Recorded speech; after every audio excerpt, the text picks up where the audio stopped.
Welcome to the round table. I am Jennifer Eller, and with me today is my co-host Mike Hill. And I never do a shout out for Nick, but Nick Wilson's our producer behind the camera, so I want to give him some credit. But today we're here to talk to Russ and Amy Degitz. Yay.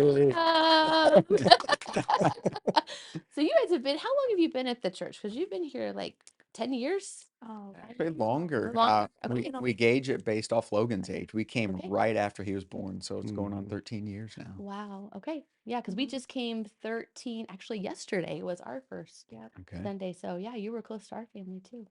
So you've been in the lean years, Yeah.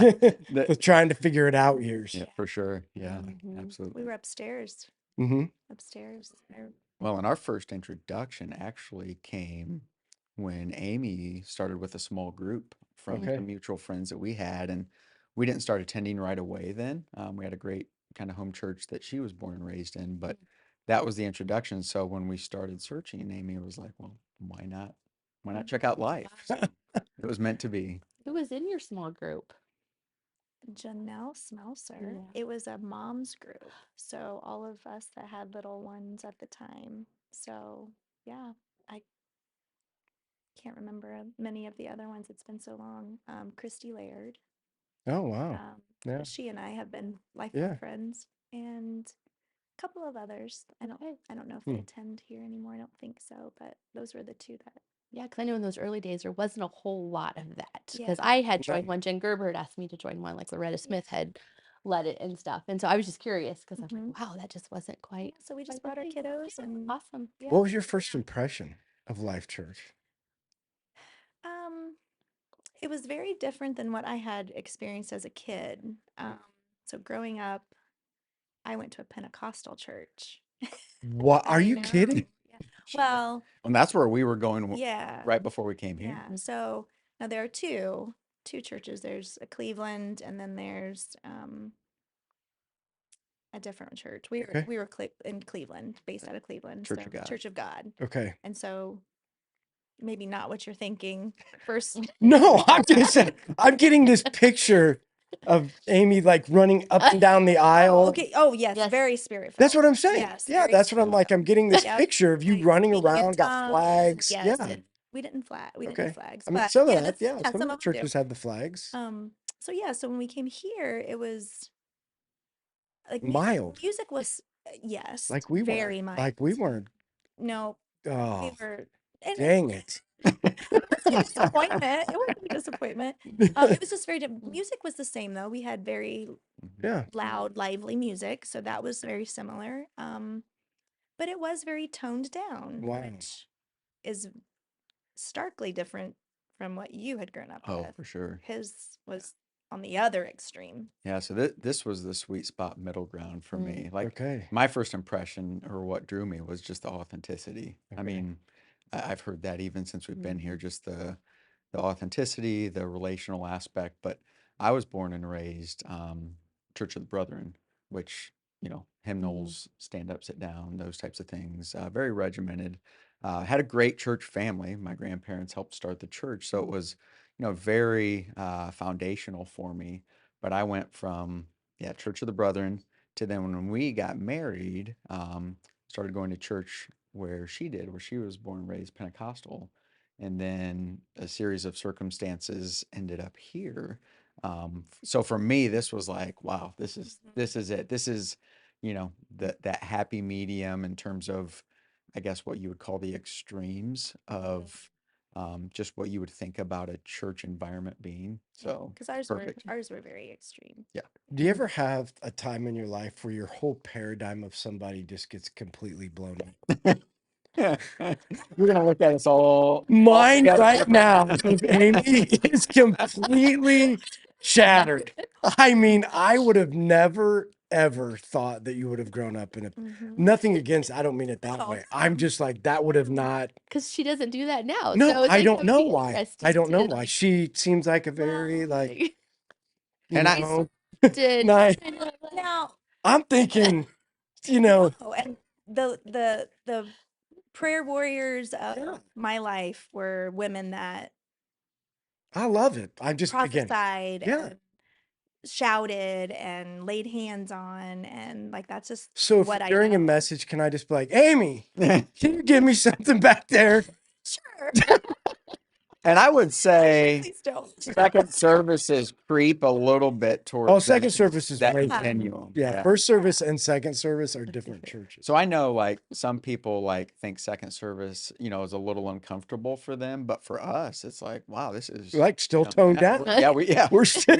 we feel super Oh, I comfortable. can't wait till I can't wait to see you And out what there. was funny is growing up, like we didn't start going to that church until I was in middle school. So my parents didn't attend for a lot of years.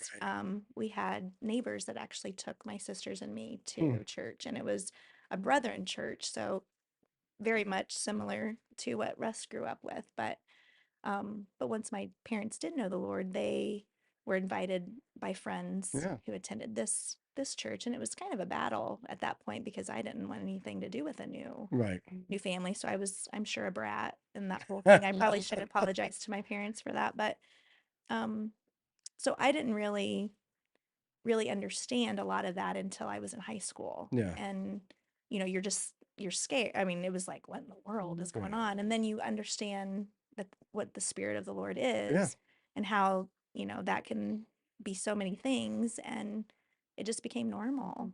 Okay. I mean, it was just I got somebody can be looking at it. yeah, so it doesn't Amy, give me a little help out there. I mean, like people raise their hands and Yeah. like when I say shout, like That's what I it's mean. more than just a little whoop, it's a lot. And so that's just how it was normal for me to worship and do that and No, I love watch it. people do that. And I love the diversity. I love people that don't do it. I love the people that do it. and I just love it. yeah, and it was never expected. Yeah. It just Right. if the Spirit moved you to do that, it was welcome. That's and what you were free. You were doing. free to do it. Right. Yeah, absolutely. And that's one of the things we've appreciated about Life Church is not getting hung up on the legalism, the technicalities. I mean, Right. there are different ways to worship, and people are comfortable on different continuums of that. But at the end of the day, serving God, loving Jesus, those foundational things, like that's where it's at. And so for us, kind of going back and forth on kind of those extremes of like a church environment, for us, it's like, yeah, stay true to where you're at, in those foundational areas, and the rest of it is important, but only to a certain degree. Yeah, and I think that's one of the cool things about life is that if you have diversity, to me it shows mission, because a lot of times people do get hung up on like, I want to be comfortable, I want to be where it's like I like, but when you're there and one person's shouting and one person is uncomfortable because they're shouting or back and forth, to me that's like, then the reason you're here is because you're on mission, because you will just continue to figure it out, worship in your own way, and then figure out what God wants to do from there. So I don't know. I'm blown away. That's all it's going to be. Well, I did have to, when he first started coming to church with me, I was nervous because I had been to his Oh, and it was just, you knew what to do. And here's my follow the schedule. script. Yeah. Follow the script. And I thought, oh, it's not at all. So I remember like in the car, like, okay. And he knew a lot of the people maybe that went, but maybe hadn't seen them in action. That's funny. So I would go through and I'd be like, okay, if you see this, this is what's going on, and this might happen. And so I was giving him like a cheat sheet of like what he might see, but then it became And okay. And that was huge because I had connected to the people. This church was in Wabash, and so that's where Amy was born and raised. And so I'd gotten to know them, and I probably had some preloaded, kind of preconceived notions about like, I don't know about all this, but I'd gotten to know these people and knew genuine, Great people. great servants, heart for Jesus. And so when I saw some of, Them in action. some of the them in action, kind of the Pentecostal element to the church service, I was like, there's no way this is not of Jesus and of God, because I knew their heart and I knew they were. Yeah. Yeah, spirit moving. Yeah. Sorry, Jennifer, I got you off track. I just again Continue. No. I was just like, I don't have very many moments in life where my whole brain is just like, mind's blown, and it is now. So I just had to get it in. Sorry. Okay. So we just came off of Christmas. So, do you have any favorite Christmas movies, or have you binge watched any shows since you've been home?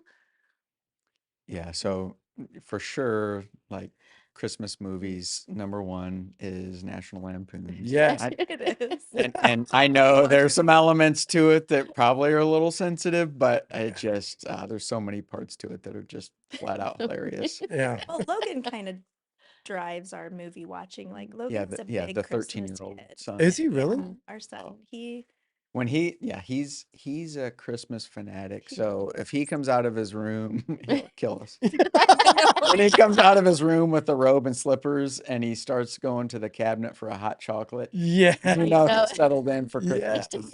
He's That he's is the one that never wants to take the Christmas tree down. It'll be Okay. up if he had his say Well, in fact, February, Yeah. so he's become good buddies with Bennett. Oh yeah. And when he found out that the Wilsons had their Christmas tree up before us, that was Oh, bad news. That was bad news for us. So we came home and immediately had to get it out. So, okay. Does he do the whole like decorating of Oh it? yeah. Wow. Really? Yeah. And our tree is almost like it's just a hodgepodge. Like all the ornaments mean something. Yeah. Either they were given to us, so it Right. doesn't match at all. And it's It's the very, kids' I mean, it is. It's very kid driven. And so he's the kid that when he puts them out, he wants to know the story behind, well, why do we have this one and who gave us that? And so by now he knows almost all of them, and Lindsay too. Okay. But yeah, he is our Christmas kid. Okay. We had our Christmas tree up well before Thanksgiving, and Well, thanks to before Bennett, Thanksgiving? It was thanks to still Bennett. November, Wow. but yeah, we were trying to hold it, but then yeah, when he saw somebody else, it was over. Yeah, so we had it up pretty early. But So your question was about, I guess, movies. So National Lampoons. I'm old school, so I like the old Rudolph, Mm. like the claymation stuff. And then That I has the abominable snowman. oh yeah. Yes. yeah, That Yeah. one guy elf that wants to be a the dentist. dentist. Yeah, it's super corny, but Yeah. Watch this. I turned it before the kids came over. I mean, I'm not that I was kind of reminiscing about that's what my yeah, childhood, that's what it and the is. things that you used to always do. So I was trying to find the thing on the TV that it's not a movie, but it's like a fireplace could be Mhm. like on your. Yep. Anyway, I couldn't find it. So I went on there and found Rudolph, and I'm like, wait a second, that's the Rudolph. Never really thought that it cost money.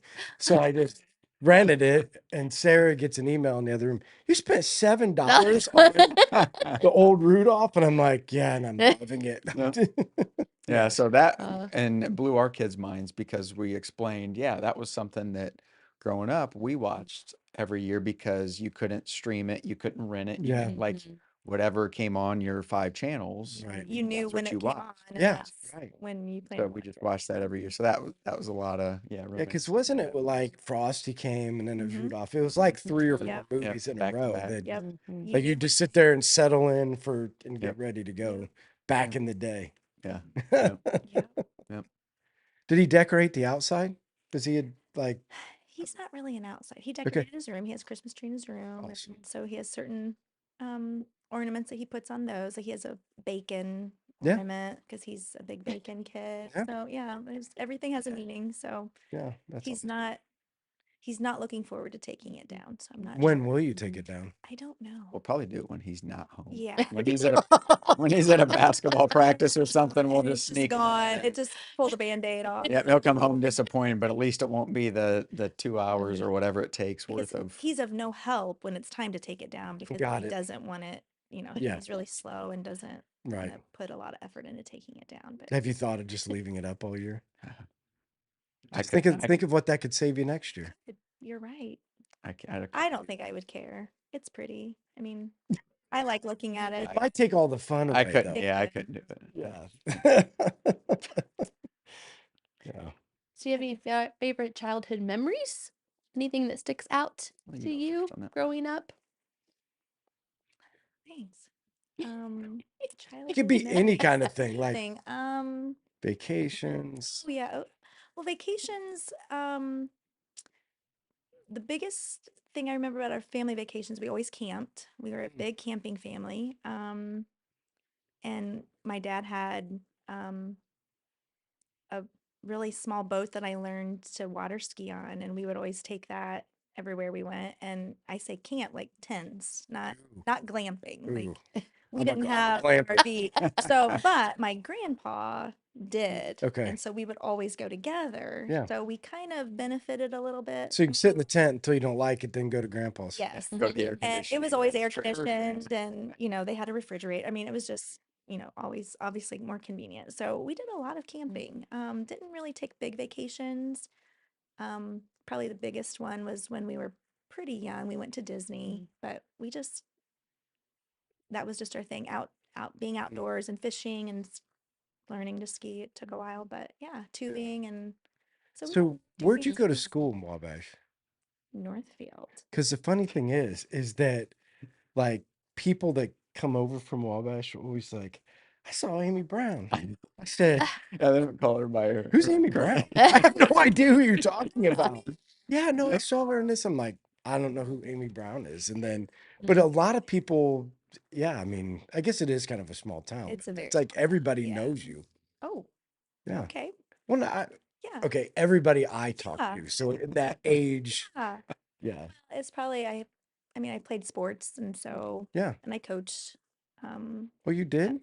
I coached at Wabash. Okay. That's where I taught there for a number of years, and so Yeah, so that's so yeah, through teaching, coaching, playing, that's how. playing. Yep, that's probably. But yeah, Brown, that's me. Yeah, I never put it together. I'm like, I don't know. Then they finally I'm like, that's Amy Degitz.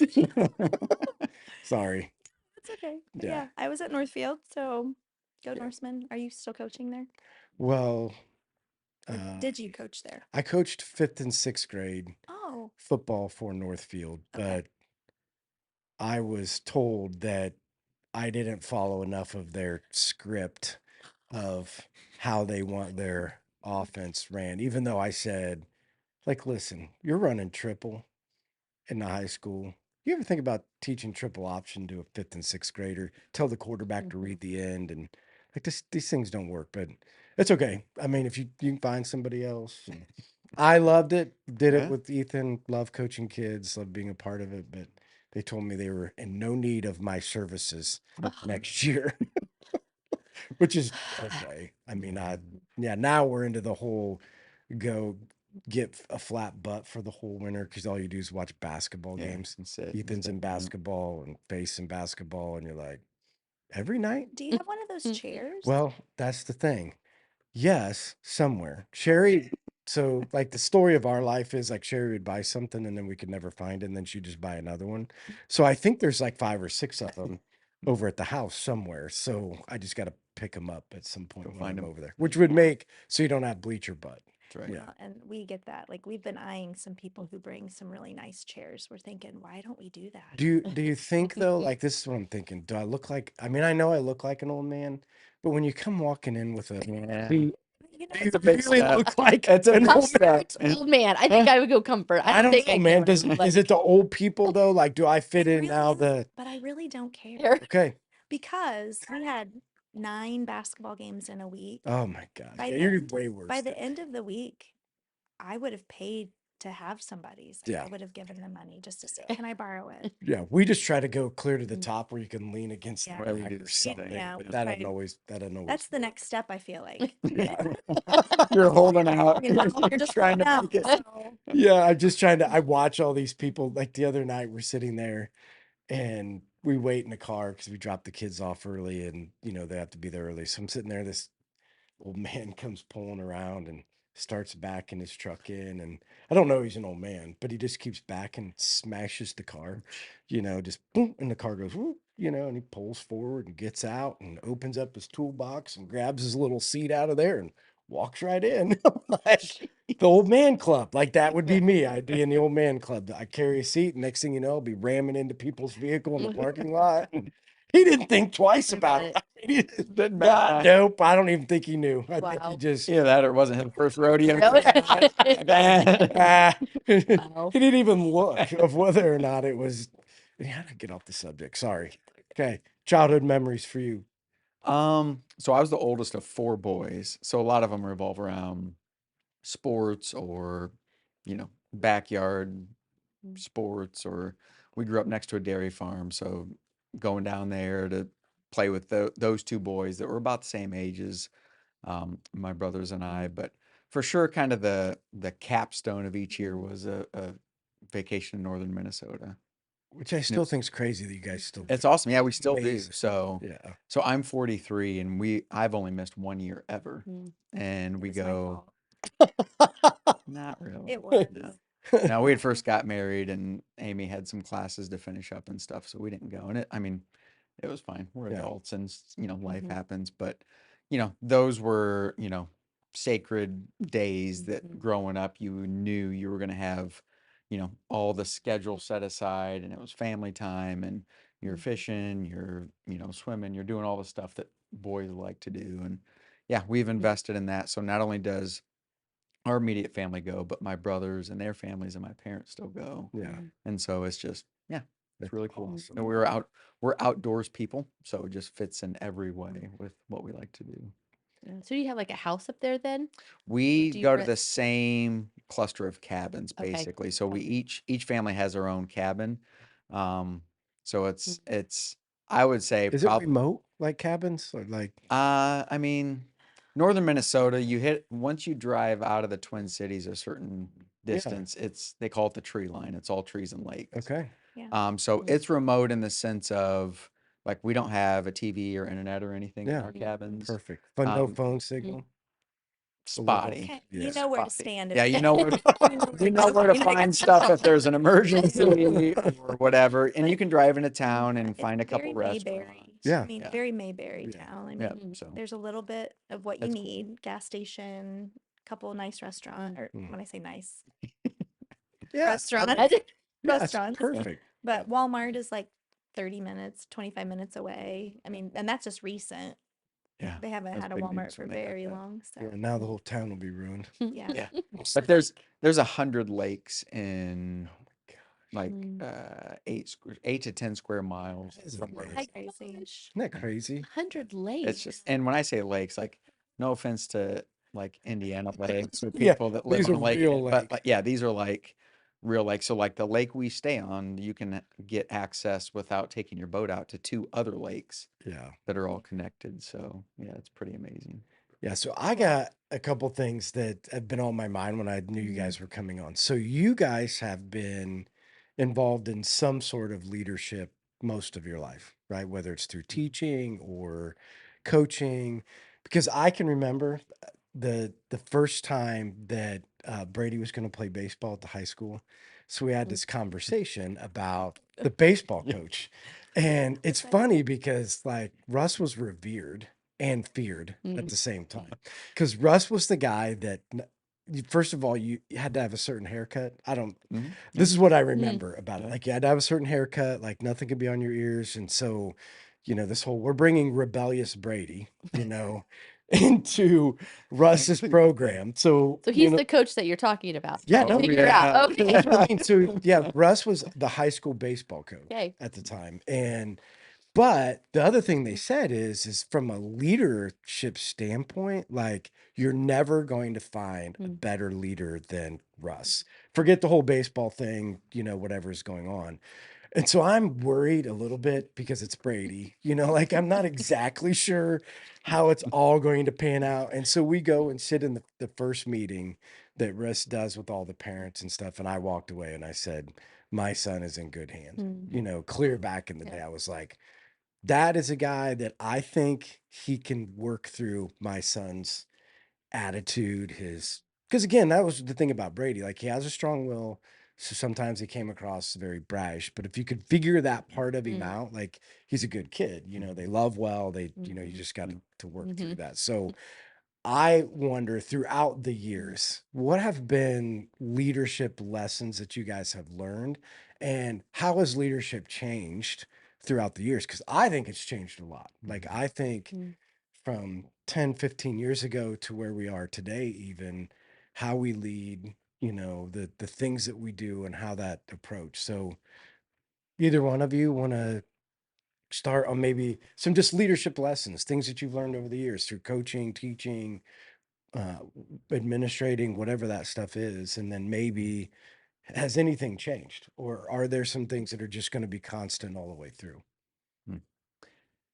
Yeah, so I mean, things have changed for sure. And it's been a little, I guess, challenging for me to think about how they've changed a little bit because my journey professionally and in a lot of the areas that I use, leadership capacity has changed. So I've, been a head baseball coach at the high school level. I've been an elementary principal. I've been a high school dean of students. I've been a high school principal. Now I'm an administrator at a university. And so, sometimes, I wonder, or I think it's natural to wonder, is your approach to leadership different because of, the demands of leadership Mm, different, or are you just serving a different like population or mhm. constituency? Kindergartners in some ways are similar to college students, but they're different. I could probably write a book on that one. Kindergartners did what? Well, the college kids did it too. So Is there yeah, a constant, Russ? Like, is there, yeah, because, there is. the ebb and flow of who we lead, Yeah. and how we lead them individually, Mm. can be unique Yep. in that. But is there a constant in leadership that for all of us that are learning how to lead, is there that constant that needs to stay in our leadership or Yep. at the forefront of our leadership that's transcends age, gender, whatever that stuff is? Yeah, I mean, I think there are some pillars, but probably the one, if you're going to hang your hat on one thing for me, the thing I've learned is it's all about the people that you're leading, serving, walking alongside. If you don't know the people, if you don't invest in the people, get to know them, build the relationships, you might as well forget the rest of it. Um, I do a lot of reading, and a lot of the books I read are kind of leadership development, anything from military leadership to just, business leadership.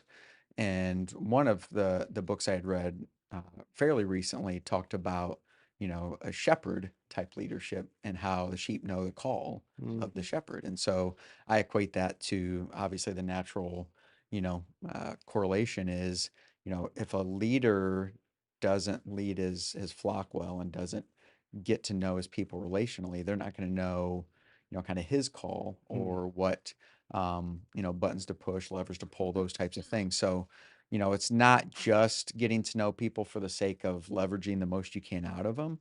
It is truly about investing in them, helping them grow. But yeah, I think it all hinges on building the relationship, and really getting to know the people that you're working alongside and that you're leading. yeah, that's awesome. Has that become harder? Do you think it's harder to relationally invest into people compared to what it used to be?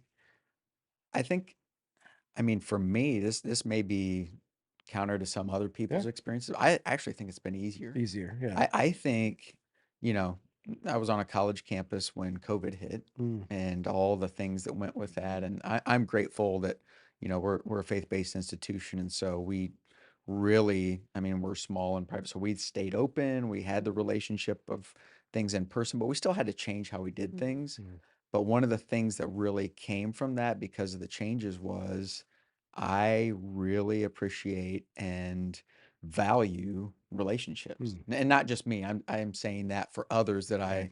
that I work with. I think people realized how easy it is to lose that Mm, in the age of technology and how you can probably literally go throughout your day and not interact with somebody face to face and still do your job fairly well. right. But in the long term investment, in the long term, uh, I guess, capacity to lead the Mm, way that God would yeah. have us to lead, um, I think people just desire and crave it almost more because it's so easy to not do that. Yeah. Yeah. Good. Amy, anything different or thing that you would want to add, like in your own journey of leadership? I would, well, and I haven't had the leadership capacities that Russ has had. I've never been an administrator or anything like that, but But you're a coach, you're yes, I leading. was a Sure. Yeah. coach, a teacher, that Yeah. sort of thing, which is, different. But kind of going off of what he said, I feel like the most important part about a leader is how that you treat the people around you Mm, and fostering a relationship and making sure that as a leader you're trying to know the people around you mm, so that they can use their abilities like they're supposed to, and leadership doesn't have to be the loudest person in the front. Right. You know, your job as a leader is to figure out the strengths of everyone around you so that can shine through. Right. And of course to help in your weak areas and help each other out. But I feel like I've, with my age, because I coached when I was very young, you know, Right. I was 20 something. And so the girls on my volleyball team weren't that much younger than me. Yeah. And Yeah. I felt older than them, but Right. 18 versus 22, Right. 23 isn't a huge gap. So I felt like when I was younger, I had to lead in a different way, like For sure.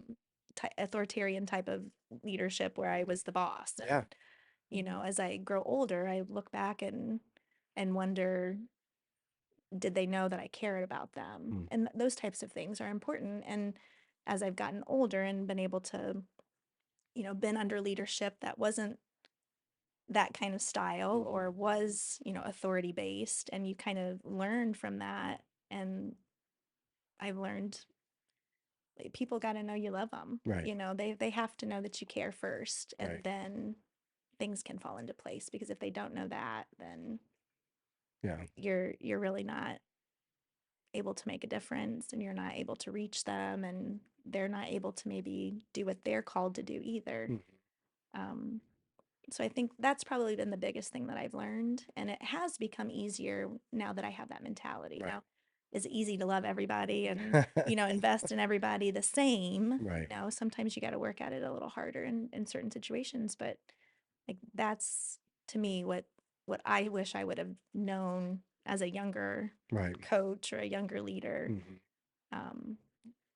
You know, I know that now, but I wish I would have known that then. Yeah, I think the interesting thing for me in leadership has been just the evolution of a leader, you know, because you don't know. Like I was never taught at like what to do. So it was always you read about it or you watch somebody who's getting results and you're like, "Oh, that's what they do." So I'm going to try it, and you try that. So if it's authoritarian because you watch somebody that was highly successful because they ran a tight ship, and if you run a tight ship, then you have to be successful. And then you're like, well, but this leader's successful because it's all relationships. Like the Google, like, it's just like hang out, relationships, try to figure out what that looks like. And I think the evolution for me has been it's a combination of both. It's this idea that you have to be highly relational, but relational without authority tends to create an environment of chaos. Authoritarian without relationships, like a prison, and so what's the combination of both, right? And how do we know the right time to bring in the right style of leadership? Because I just think it's different, Yep. in situations of where and how we do it. And I think that's the thing I continue to try to learn, is when is the right time? What does authoritarian look like? Because it's different. Like some people can take it differently, back to how people. Some people can be like, you could sit across from them and be like, nope, you suck. And they're like, I know, let's get better. Yep. And Right. some people be like, you just They told cry. me I suck. You can't.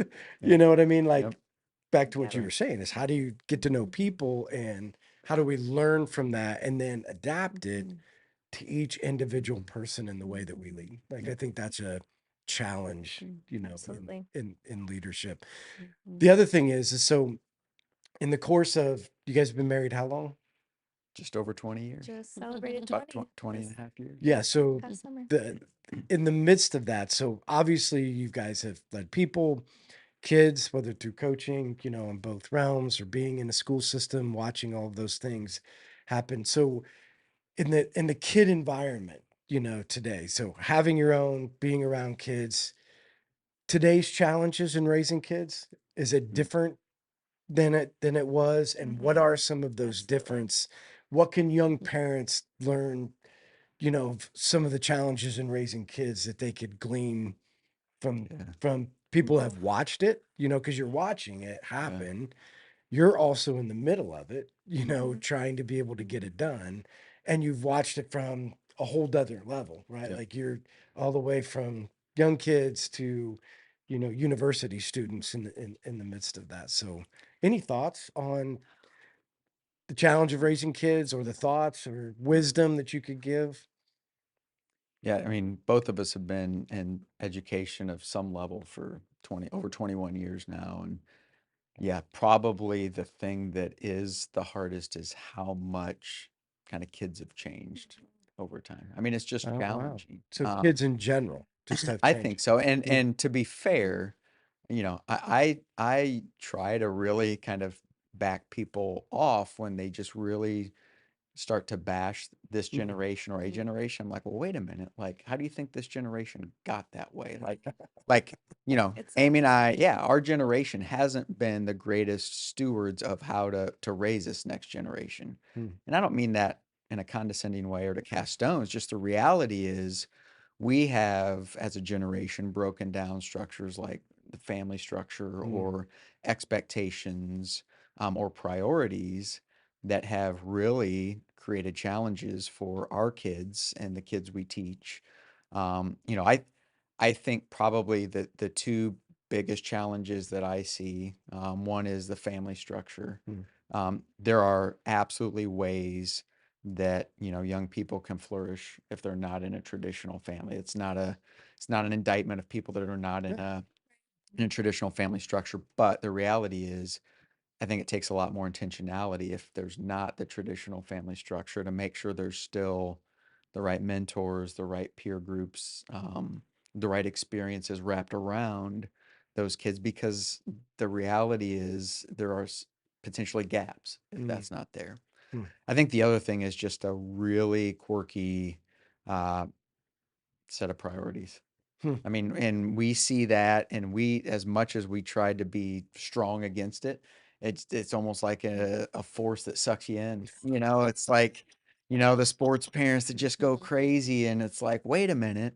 And I've said this, so we both coached at the high school level. I've seen kids go on and play college, and I had one of my players play professionally, and all. For almost everybody, the ride ends at the end of high school. So our daughter's a sophomore, our son's in 8th grade, and we unfortunately have just seen this priority structure that gets way out of whack. Mm. And we've really tried to invest in our kids and say, look, we want you to learn the life lessons from sports. Mm. We want you to invest in it and understand how to tough through. And if you're sitting the bench, hey, get better, Right. those types of things. Yeah. So can I ask you this? Because now this is getting me Sorry. thinking now, because so Sarah is like, she tells her kids, I'm not a taxi. I'm like, you're playing one sport. Like you're playing one sport. And, again, because Sarah's family, they're all giants, Yeah. so the idea is they want them to play basketball, like all of them. So in Ethan's parent meeting, the coaching staff, and again, I'm not saying they're right, I'm not saying they're wrong, but they're like, if you want to play basketball, you have to play all year round. So get ready. So you guys that are here, if you want to continue to play as 6th graders going up, you need to play. Basketball doesn't stop after this season. You need to continue to play. And in my mind, like, I get it. I know what he's saying, but how do you guys manage that? How do you, because you guys both have very athletic kids who are highly involved. I mean, they play athletics, right? They play We sports. play sports. Depends on your definition of athletic. Like, no, They're highly no, you're involved. there. Yeah. Yeah, I mean, you're right. again, yeah, We're they, just For sure. we're well aware that the ride will end when they're. I mean, and that's okay. yeah, We are no, totally right. fine with So that. how do you balance trying to figure all of that out? Because again, I'm somewhere in the middle. So when she asked me my opinion, I'm like, we had to do some of it because we had 8 of them. So when the Clark kids came in, it just was like, you don't really have a choice. Yeah. Like we can only do unless you guys are going to taxi each other, Right. but we were kind of under the, not even necessarily are going to play college, keep you busy, be a part of, Right. Yeah. And be a part of that's a team, learn some of the aspects of it all. And yeah, so I'm just curious your thoughts of how do you balance family priorities and life with kids that are highly involved? Because I think that's a good wisdom. I think there are a lot of parents trying to figure it out and today. I think COVID kind of gave us a perspective of that Mm. because when everything stopped and we didn't have anything, it kind of opened our eyes a little bit to how our schedule really did dominate. Mm. It was dominated by sports. Like Yeah. that's what we did. Right. So it kind of gave us a moment to pause and kind of think about if we are the crazy people that I Yeah. mean, truly That we're that we trying not to didn't be. want to be, you know. Right. Um, but you know, our kids, Lindsay only plays basketball, but it's kind of the same concept. If you are not in another sport, it does. I mean, Like you're supposed to play. yeah, I mean, she has a year round. I mean, she doesn't do anything in July, but there's conditioning and all of the things. Yeah. And Logan plays two sports, but and Lindsay and I were just talking about this right before we came in about how it's changed because you know, Russ went to a much bigger high school than I did, but at a small school, if you were athletic, you did everything. Yeah. Like you played all the sports. And Right. so I never experienced a year-round activity. I mean, we played volleyball in the fall, basketball in the winter, ran track or played softball in the spring, and those worlds never collided. Right. And so I was year-round, but not the same thing year-round. Right. So I think one of the things that we've really tried to as parents is help our kids understand that this is not who you are. Mm. Like this basketball that you play is an activity. It's something that you use as a ministry. Like God has given you the ability to play. You may not be the star, which is fine. But that's kind of like your mission field. Wow. You know, when you go and you're with those same kids, I mean, think about how much time your kid spends with those kids. It becomes like your little mission field, and you're not traveling out of the country, but you're with the same group of kids to give you the ability to get to know them, to know are they a person of faith? Are they searching for something? Is there something that you can help with, or do they need a friend? Do they need, you know, it's your opportunity. And it's so much more than being on the basketball team. It's so much more than scoring the most points or having the most steals or the assists or rebounds or whatever. It's how are you connecting to those people that you're spending the most time with? Because that's how God's going to use you. Yeah. And so now more than ever that our kids are really having the schedule that you're talking about is your opportunity. Yeah. You know, and that's kind of the avenue that we've tried to push them, and not so much performance based, Sure. but how are you making an influence on those people that you're spending so much time with? Yeah. And so the wisdom for everybody that's listening is that because I just don't think you can reverse this. Like this whole the new culture of athletics, you're not going to reverse it. Like these things aren't going away as much as people want to like, hey, you know, we're not doing it. Listen, it's going to happen. And you're either going to figure out how to participate in an effective way, or you're just not going to participate at all. It's all or Like nothing. you're going to have to figure that part out. So the wisdom would be is just helping kids navigate the purpose of what they're doing, right? And then conceptually, if we can help them navigate this, it's really no different than taking them to a church activity, right? Like you're taking them to a ministry opportunity, and if used that way, could be as effective as showing up for youth group. You know, and so the concept of, okay, it gives us a chance, one as parents to be in the stands, you know, gives us a chance to interact with other people that don't know the Lord, and it gives kids an opportunity to interact, build relationships with.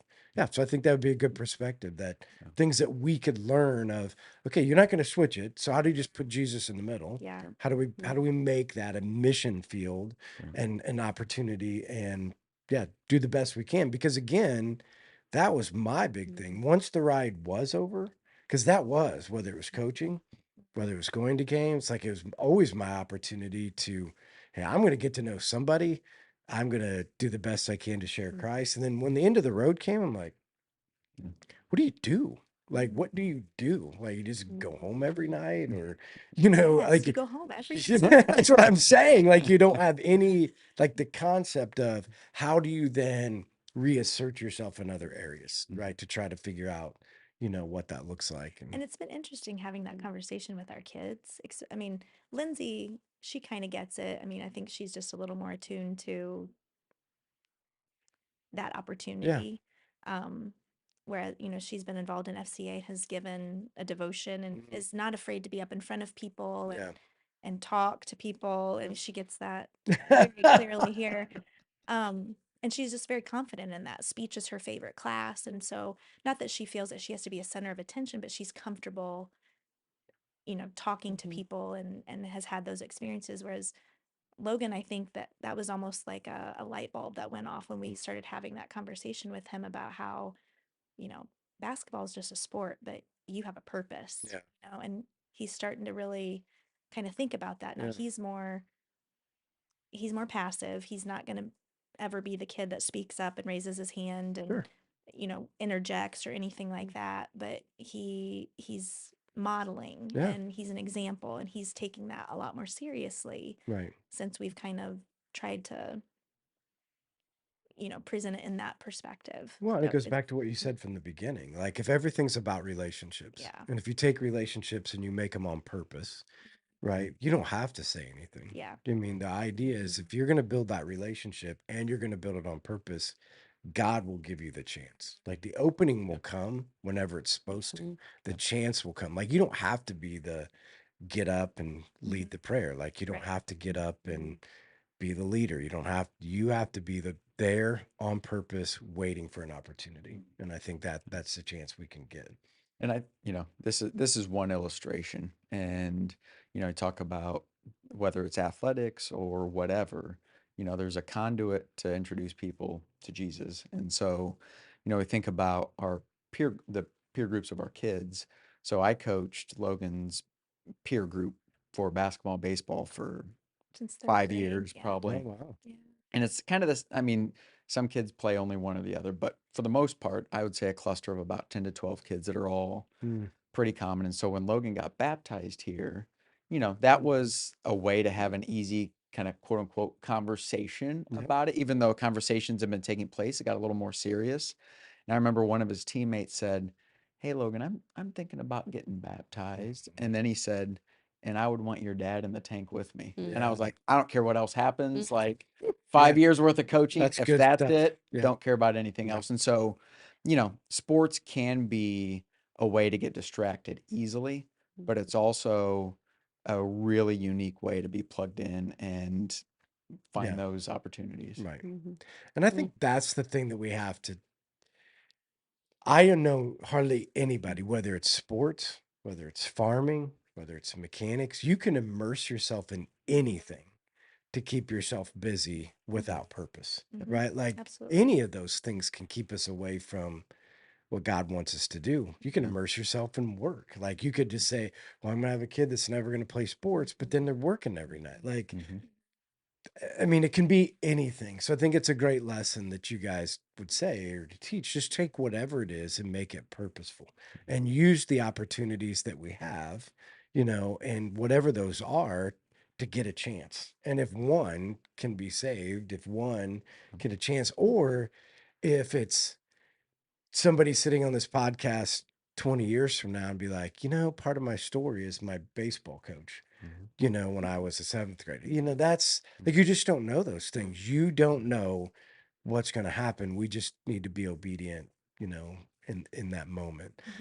So here's the other piece that I'm like curious about. So I'm going to paint a picture. I don't know if it's the true picture or not, but I would say, if people were following you guys or watching from a distance, that like, where you're going in life is working pretty well, right? Like, you're making good career moves, your kids aren't in jail, like, you know what I mean? Like, I'm just saying, like, you're a pretty normal, like, things are going well in life, right? And we always have little hiccups, of different little things of being parents or in marriage and all those things. But in the past year, I mean, you guys got a big hiccup, that really didn't have anything to do with you, but it caused a hiccup in your family. And so what I want to, like, just dive into is that I know for me is you're walking along in life and then those all of the sudden moments that just rock your world.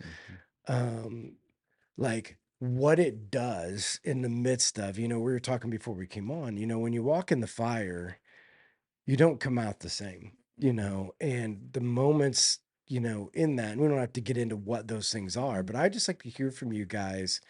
What was it like in your marriage? What was it like, in your family? What was it like in life in general? Where, I mean, it was life altering Yeah. things that, Yeah. and how did you get through it? What did you learn from it? And what can we take away that we could learn from you guys? Because regardless, we're all going to face hiccups. We're all going to face bumps, some bigger than others, but I think it's how we handle those things in our marriage and how we handle those things in our own personal life and how we move through that or how we navigate that is important. So I don't know if that was a great way to paint the No, picture, No, but for sure. yeah. Yeah. So we did our world did get rocked. And the last year was super challenging. And one of my favorite sayings is everybody has a plan until you get punched in the mouth. Yep. And we got punched in the mouth. And we thought we had this plan. We thought that, we were doing,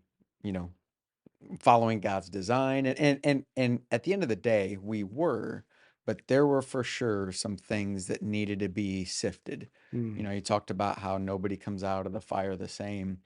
I we did talk before we started here. I wouldn't have chosen this route Mm. to have that happen, but I'll tell you, when we came out of the fire, the impurities were use this analogy, the impurities were burned off. The fire helped refine and harden the things that should have been refined and hardened for us, and softened the things that should have been softened. I think about, the circumstances. So it was really a professional area for me that bled into, our personal lives, and could have absolutely, beyond just kind of staggering us, could have crumbled our marriage, could have crumbled, our family structure, and it just didn't.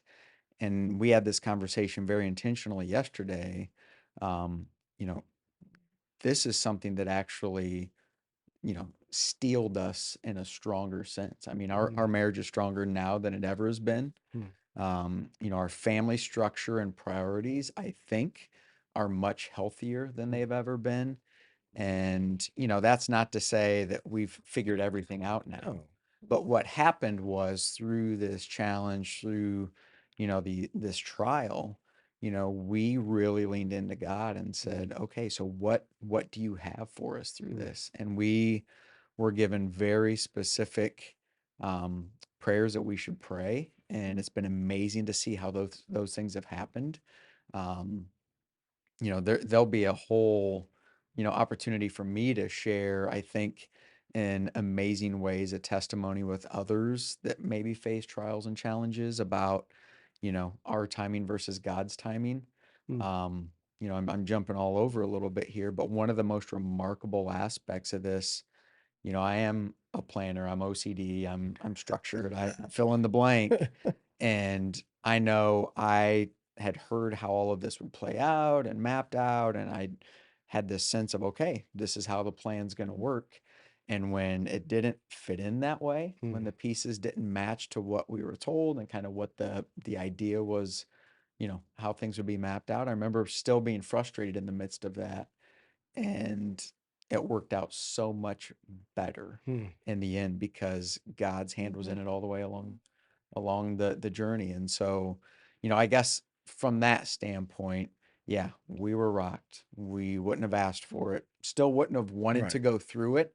But now on the other side of it, seeing how God used us and how he was in the situation, it for sure strengthened our marriage, strengthened my faith, and gave us, I think, a platform to be models and examples to our kids, even though they don't even know all the details Right.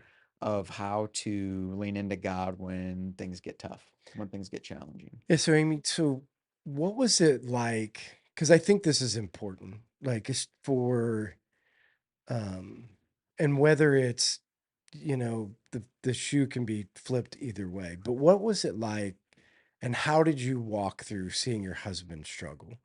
because I mean, I say struggle. I mean, Yeah, there is a real sense that I know what it's like on the other side when I was watching Cherry, like this helplessness of like, I mean, I don't even know how to describe how, and yeah, it doesn't matter. But being on the other side of it, of knowing where he's at, like, so can you help, some of our listeners understand what was it like for you, because you're brought into it, and you're watching your husband, I'm going to say suffer. I yeah, mean, I don't know yeah. if that's It a was. Struggle accurate and suffer are terminology. fair. And Yeah. so how did that, how for you were you a part of that journey and support, and how did you stay strong, in your own faith and working through that?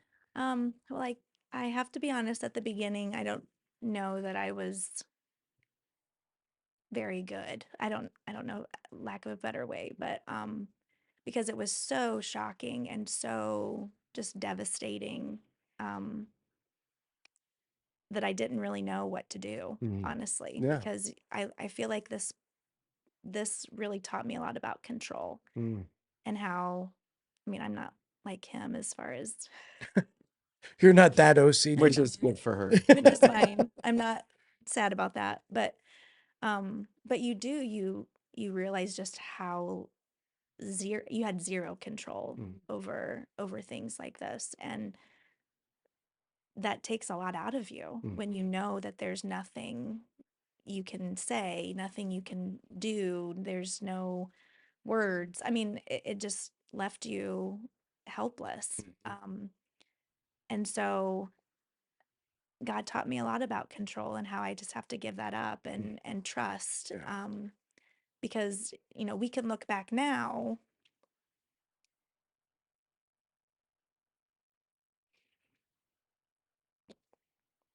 and just see God through the whole thing. Mm. And at the time,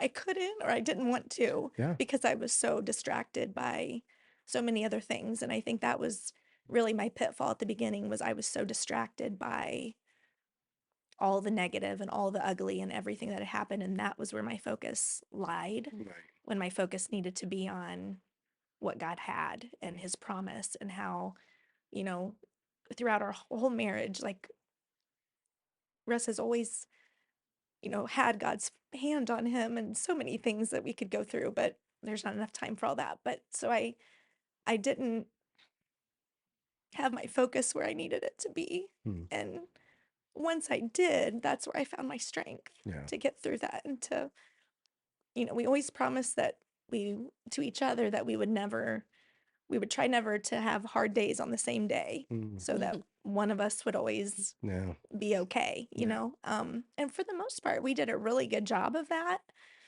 Um, but I feel like once I had my focus in the right spot, Yeah. then things changed for me. Right. And not that I could change anything, but Right. my mind was clearer, and my faith was stronger, and my words were I could find encouraging words, and I wasn't letting all the heavy Yeah. really set in. Right. I don't know if that makes sense, It does. but it took a while. Yeah. It wasn't. It was something I had to learn, Yeah. and I didn't have that. I mean, I feel like when it's not you, you can tell someone that they need to do this and they need to be focused, but when you're going through it, none of that No. sinks in until you can kind of grasp it for yourself. And there were just times where I mean, I just cried, and I just didn't know what to do, and I just felt like I was in a um just such a state of confusion, and I Right. think that's where Satan wanted me to be, Right. because as long as I was confused and I was in this terrible state, I was of no help to him, Right. and I was no help to my family, and I was no help to my kids. Right. um but once I figured out where my focus was, and I kept it there, not that it was easy, um not that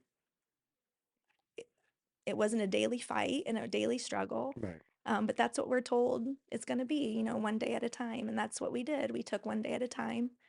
Um, and now I can look back and just see just how Yeah. it all was woven together. And, we just talked about this last night, just now that a huge part is over and it's behind us, that we're just looking to see what good is going to come. Yeah, for sure. And how that part is still not over. Like there's going to be good, and I could go on and on about how good things have happened. Like we've seen the worst and the ugly of things and people and that sort of thing, but we've also seen some really good things. Right.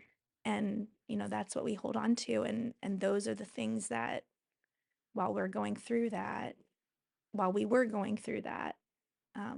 God was weaving in, Yeah. and we didn't expect. And Right. so, like one of the verses that we hung to was, he's going to work things out for the good. And while that didn't make any sense when we were in a storm, it makes sense. It's starting to make sense. So sometimes it takes Yeah. going through it all to be able to see it all, Right. If I can add one thing really quickly. So, we did learn that control is something you have to give over, Yeah. but it doesn't mean you don't have a choice. Right. And I think when you face that situation, when you're rocked or when you get punched in the mouth or whatever term you want to use, you do have a choice. Like we face that crossroads of we're going to lean into God, or you know what, God, if this is it, then I don't want any part of it. Right. And I remember like I felt like I was solid in my faith. And I know I was because we lean into him and that really sustained us.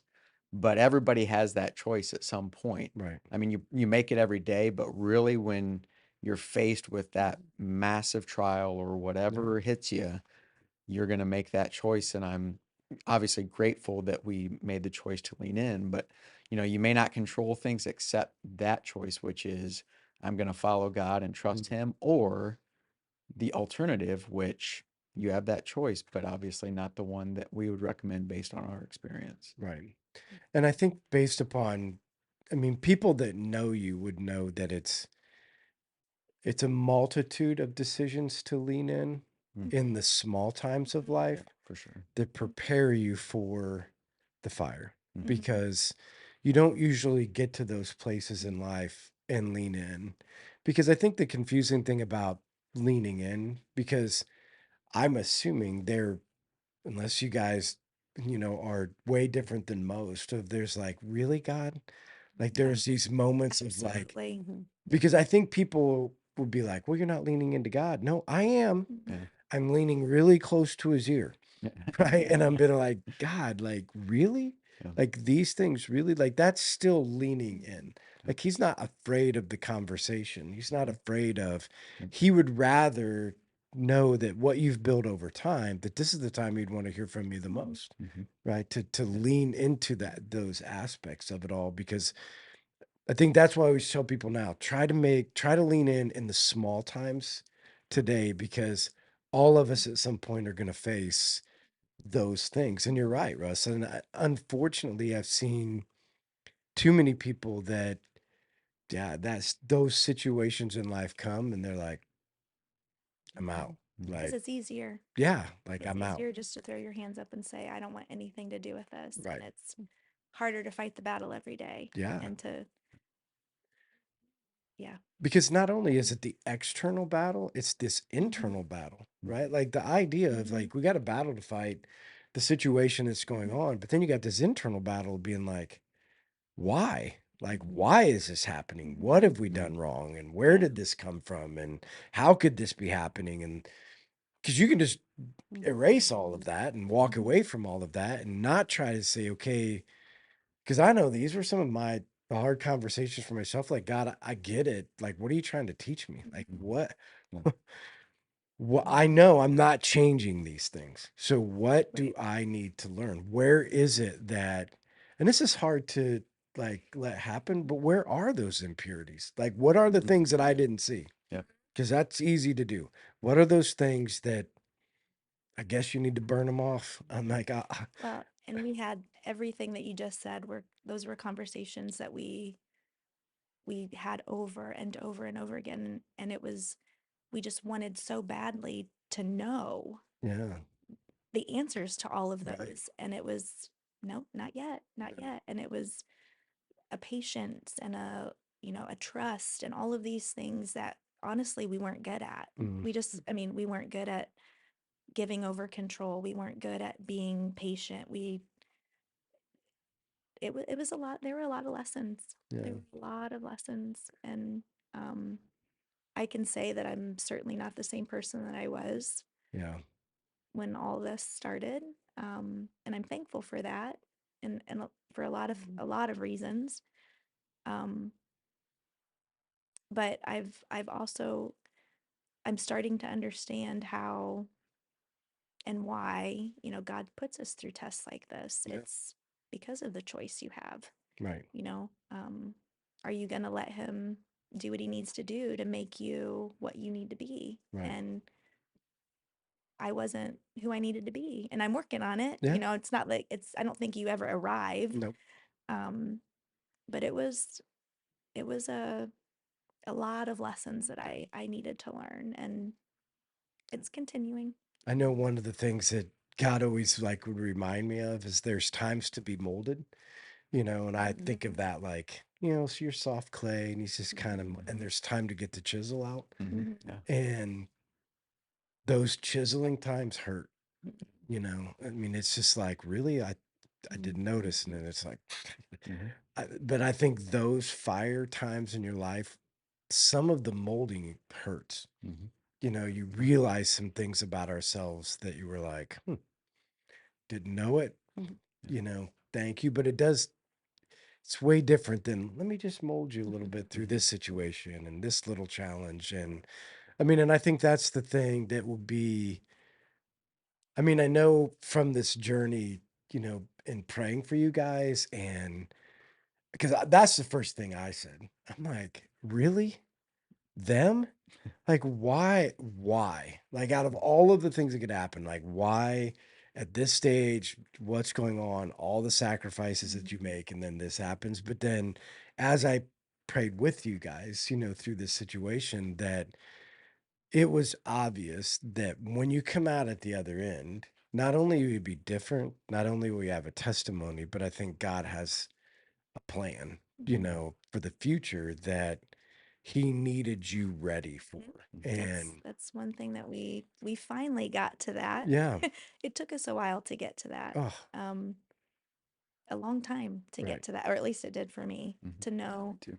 Yeah. that in all of this, there, like you said, we wouldn't have chosen this method, Right. or this journey specifically, but we weren't the people that God needed us to be then to do what he has in store for us Right. whenever.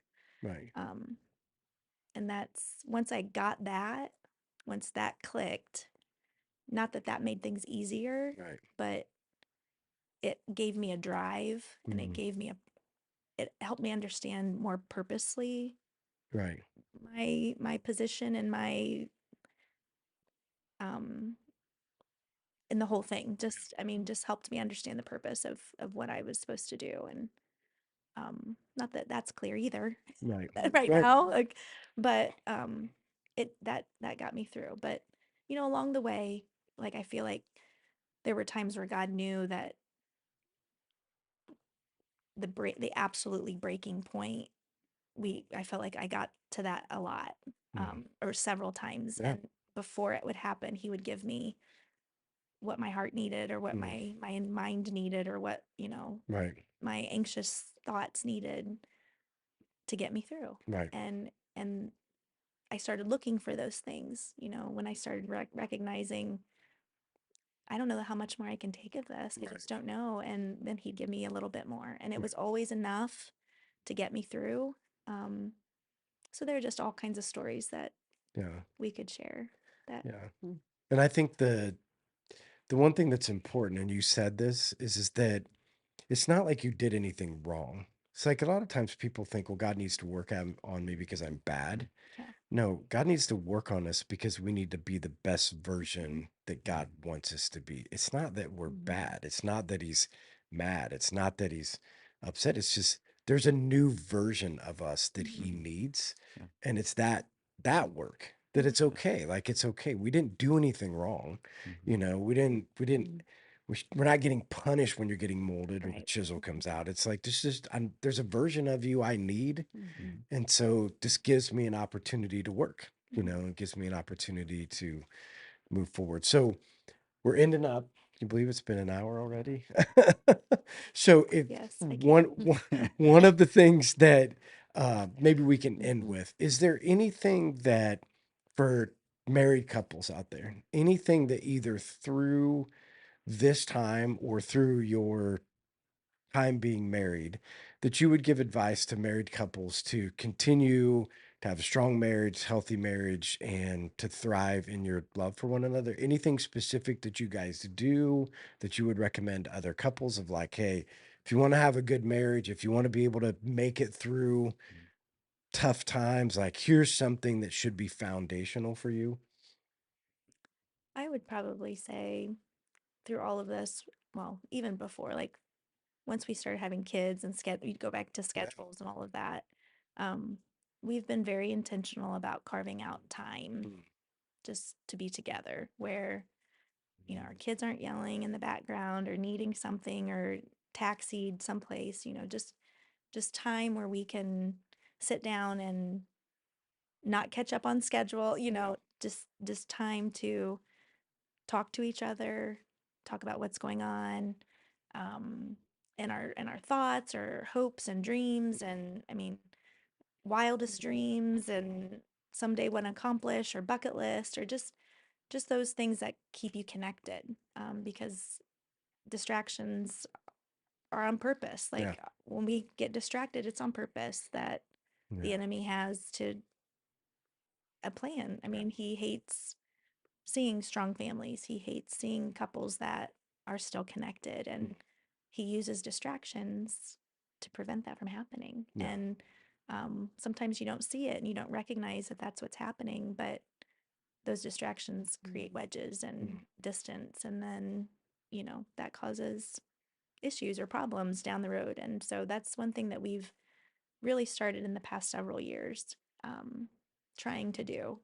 And sometimes it's in between our kids' practices, or there were several times where we would bring the kids to youth group and sit and have just Yeah. a drink here for an hour at the cafe. I mean, Right. anything that allowed us to just stay connected in conversation is something that we've Yeah. felt has really helped us. Yeah. Good. Yeah, I would just add, besides just the time, which is super important, we try to be more intentional about finding common experiences.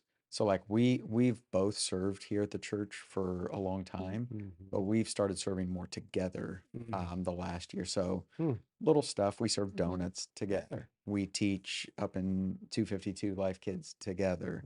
Those types of things are important. So it's just gives us a way to invest together, Yeah. and kind of envision how we can, support ministries as a couple instead of, us doing our own ministries, which are important, but we do it together now. I think being honest with each other has been important. Like she said, we can't have a bad day than the same day. Yeah. So we had to be honest and upfront. And I would say too, this was hard for me on the front end, and it's still challenging, I think, for anybody, but being more in tune with the needs of your spouse or your partner than yourself. I would find myself sometimes with the pity party and feeling like, oh, why is this for me, for me, for me? Right. And then didn't recognize early on that the impact was, she was having, and even a little bit the kids. And so once I flipped that script a little bit and started to focus on how can I care for my wife better, that was transformational for me in the process. So as a couple, whether you're facing a trial or not, I think being in tune with what your wife needs or your husband needs is really important for a healthy marriage. Yeah. Yeah. Good. Okay, Jennifer, you want to send us out? So if you're not a part of our podcast group, you can text the word podcast to 260-408-8383, and we'll pose questions to you, to get your thoughts. If you want to be on the podcast, or if you have somebody that you should be on our podcast, let us know. Yeah, and don't forget, so this will go out on, what is even Tomorrow, today? hopefully. It's Today, today. Wednesday. Yeah, this Wednesday. week's all messed up. So this will go out, tomorrow on Thursday. If you see it on our social media, like, share, comment. We'd love to be able to get that out there to other people. If you're listening and you don't know Russ and Amy, go onto our YouTube, watch it. At least if you don't want to watch it all the way through, that way you know who they are. So you can come up and say hi on a Sunday morning. You guys are back and forth, first and second service, right? Kind of depends on when we serve. Yeah, Yeah. right. So you might see them in either one of them. But again, come up, encourage them. Again, I'll just say a huge thank you, because not only have you guys been here a long time, Russ has been a part of our elder team for, again, and I can't keep track of how long that's been, but it's been a long time. You guys stuck through, like I say to everybody that's been here. It's easy now to look at it and be like, oh wow, like, it's so much different today than it was 10 years ago. And I'm personally thankful that you stuck it out. Like, you were great leaders who chose to say, you know what, this is a place where I can be on mission and God can use me. And you guys have made significant differences in the lives of people, my own kids, and we're just thankful for that. So if you see him, make sure that you come up and say hi. And we thank everybody for joining us, and we'll see you guys next week. Bye.